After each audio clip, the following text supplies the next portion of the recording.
So there may be a day that we'll get up and we'll have somebody in Washington say we're all Austrians now.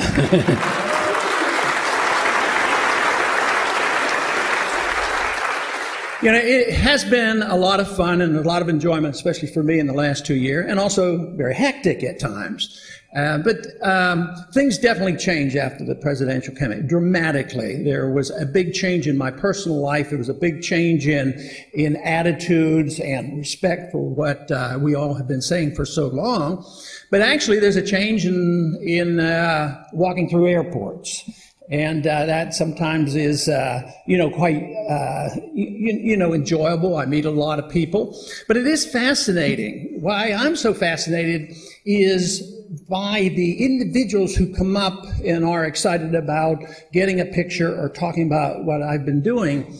And I can tell you, the people who come and talk to me and want more information now, they're very diverse. Believe me, they do not look like the typical Republican.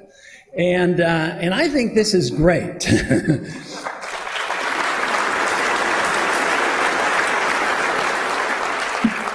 Those interested come from all walks of life. There is no doubt that they don't come from the business class or the banking class, although we'll have them, but they'll come from the working class and, all areas of the society.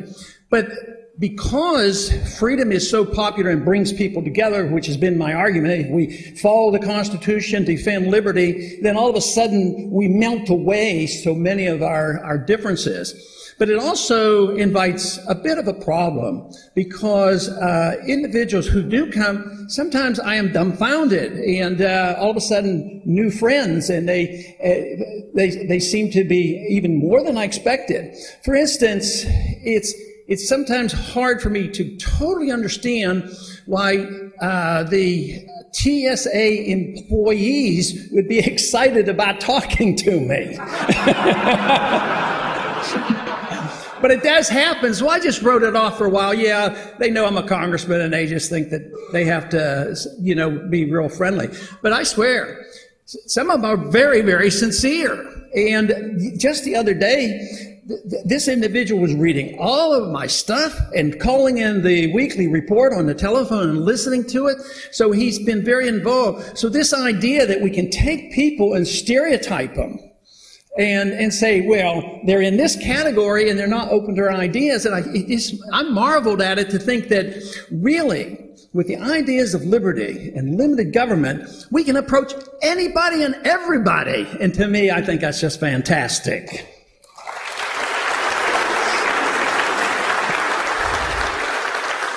For a long time, we were a very small minority. We still are a minority, and we have to recognize that. We still have a long way to go. But several years ago, before we were getting any attention at all, I was talking to a member of Congress belonging to the Black Caucus, and there was some moaning and groaning about, taking care of people who were in the minority. And I told him, I looked at this congresswoman, and I said, look, you have no idea what it's like to be in the minority. You ought to try being a libertarian in the U.S. Congress.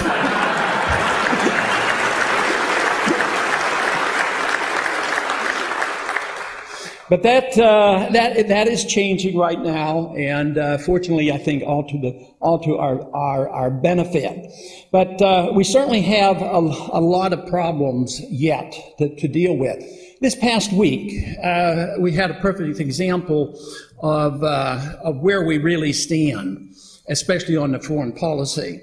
Foreign policy might be the hardest nut to crack as far as getting people to come to a better understanding. I thought maybe after the election, up in Massachusetts, that people might say, hey, maybe they do really want some changes here. Maybe we ought to look at things more carefully. And we had a vote this week, some of you might have read about it, had to do with Haiti. And I thought, well, maybe they'll look at this. Maybe they'll read the bill. Maybe they'll pay some attention. And maybe there'll be more than one vote. Maybe there'll be 3 votes or 4.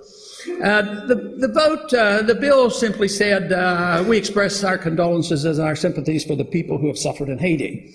That is what the title said, and that's what nobody looks at any of that stuff until they get to the floor.